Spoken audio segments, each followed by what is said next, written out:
The first time I heard about the Cradle Ridge incident, I didn't pay much attention. It sounded like another hoax, a backwoods town claiming strange sickness, people losing time, or whatever pseudo-scientific crap tends to circulate in fringe online communities.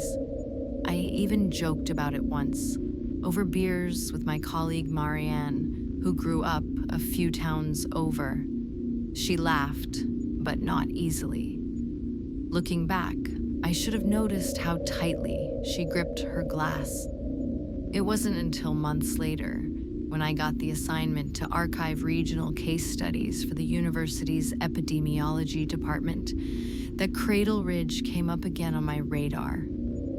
The files were poorly organized, handwritten reports, newspaper clippings yellowed at the edges, and audio cassettes labeled only with date ranges. One folder was marked, Stage 5 Suspected Regression. That phrasing stayed with me. Regression. I thought infections only went in one direction, degeneration, death. My job wasn't to evaluate the material, just to store and catalog it, but curiosity tugged at me. So I made the drive out to Cradle Ridge on a wet, gray morning in early October. Fog clung low to the ground like a living thing, and the trees swayed even without wind, as if they were watching. The town would have been picturesque once. Long closed antique shops, white clapboard houses with sagging porches, and a general store still bearing the faded logo of a soda that went out of circulation 20 years ago. But now it felt hollow. A place that had emptied out too quickly, leaving ghosts behind to linger in the dust. According to the folder, the outbreak in Cradle Ridge began subtly. A teacher who forgot entire weeks. A postmaster who started repeating herself mid-sentence. Nothing dramatic. No fevers. No seizures. Just diminished people. As if memory and purpose were slowly seeping out through unseen holes. Families thought it was stress. Doctors called it neurological fatigue. But then came the skin changes. Hair falling out in patches, fingers developing a faint gray tinge, as if blood had stopped flowing below the surface. Still, no one died. That was the strange part. They just regressed. I rented a room at the town's only inn, a converted Victorian house run by a gaunt woman in her 60s who introduced herself as Clara. Her voice was papery thin, and her hands trembled when she handed me the key. "You're not from the Ridge," she said, more observation than question. "No," I replied. "Just here doing some research." "Try not to walk past the orchard after dark," she added, nodding toward the east-facing window in my room. "They still come sometimes. The quiet ones." I laughed, assuming it was local color. But as I unpacked my bag, I noticed the wallpaper in my room had been stripped away in narrow vertical lines, like claw marks. Not deep, just visible enough to make you wonder. That night, I listened to the first cassette in the folder, dated April 6th, 1993. A doctor named Halverson was conducting interviews with stage 3 patients. The voice on the tape was calm, methodical. A woman named Lena spoke in a monotonous tone, pausing for long intervals between sentences. "Halverson, do you know what day it is?" Lena, pause. "It's snowing." Halverson, "Do you remember why you're here with me today?" Lena, "I keep seeing him. He's in the trees. Sometimes he's inside the mirrors, but he's not me." There was a silence then. Not just the tape, but the kind that fills a room like static. I looked toward the window. The orchard Clara had mentioned was hidden in shadow. Rows of bare-limbed trees shivering against the fog.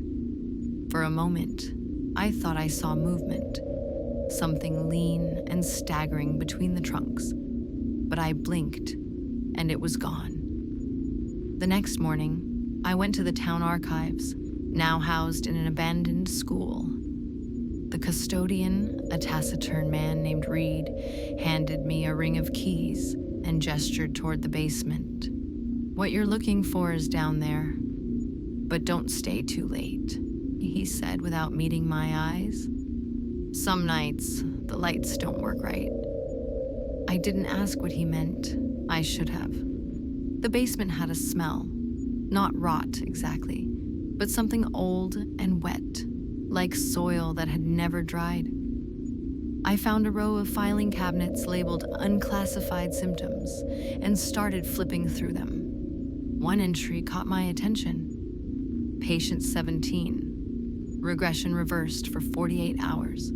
Skin tone normalized. Speech improved. Claimed not to remember any prior symptoms. By the third morning, he wandered into the woods and did not return. I copied the file and noted the doctor's name. Again, Halverson. A pattern was forming, but it didn't make sense. This wasn't how infections worked. You don't get better before you get worse again. Not like this. Not where they vanish into forests and aren't found. I was beginning to suspect that Halverson had known more than he reported. Maybe he stayed behind when the CDC pulled the plug. Maybe he vanished too. That night I walked past the orchard. The fog was thick and the moon glowed faintly like a distant eye. The trees stood in rows, motionless. I paused near the edge, listening. Nothing. Then a whisper, low and rasping, like wind through cracked lips. I turned, heart pounding, but saw only trees. Another whisper, closer now. My name? I stepped back, nearly tripping over a root, and then from the line of trees a figure emerged. A woman. Her skin was pale, almost translucent, but her eyes were sharp. Too sharp. She walked slowly, hands twitching at her sides, as if unsure what to do with them. I tried to speak, but my throat closed. Then she smiled, or tried to. It looked wrong. Pulled at the corners like it hurt. "He's still in there," she said softly. "I can feel him. Some days it's just me. But then, he wakes up." She turned and walked back into the orchard. I didn't sleep that night. The next day, I confronted Clara. "That was Lena, wasn't it?" I asked. Clara's face darkened. "She comes back, not often. You shouldn't have gone out there."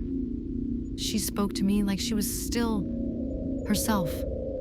"She is," Clara said. "Sometimes. That's the curse of it. They're not gone. Not entirely. They know what they're becoming." That made it worse somehow. That the infected could feel it happening. That they could slip in and out of their old selves, like ghosts wearing borrowed skin. I left the inn that afternoon and went to the clinic where Dr. Halverson had last worked. It had been closed for years, but the front door was unlocked.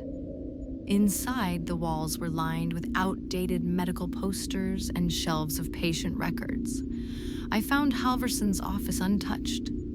Dust blanketed everything, but nothing had been looted. There was a journal in the desk drawer. His last entry read, "They don't call it death because it doesn't end. The body forgets, but the memory lingers. Some come back for days, some for minutes. But the longer they stay, the harder it is to return. I've seen through their eyes now. I understand. I hear the orchard breathing." I left the clinic in a daze. Back at the inn, Clara was waiting for me with packed bags. "You should go. It's almost the full moon. That's when they're strongest. That's when the boundaries slip." I nodded, but as I loaded my things into the car, a shadow passed just beyond my periphery. A lean figure, trembling hands, watching, and then the whisper again. My name. I drove through the night, and I never returned to Cradle Ridge. But sometimes, usually in the early hours before dawn, I hear whispers outside my apartment window. They never speak clearly, but I know they're saying my name. Sleeping has become difficult. Things move in my dreams now. Trees with eyes, faces behind mirrors, and sometimes I see Lena's face. Clear, whole, human. And she says the same thing every time. He's still in there. And now, so are you. I had a blood test last week. The nurse said everything looked fine. Normal. But this morning, I forgot my neighbor's name. I see them every day. I know them, don't I? And last night I scratched 3 long tears into the wallpaper. And I don't remember doing it. Not sure if I'll sleep tonight. The orchard is waiting.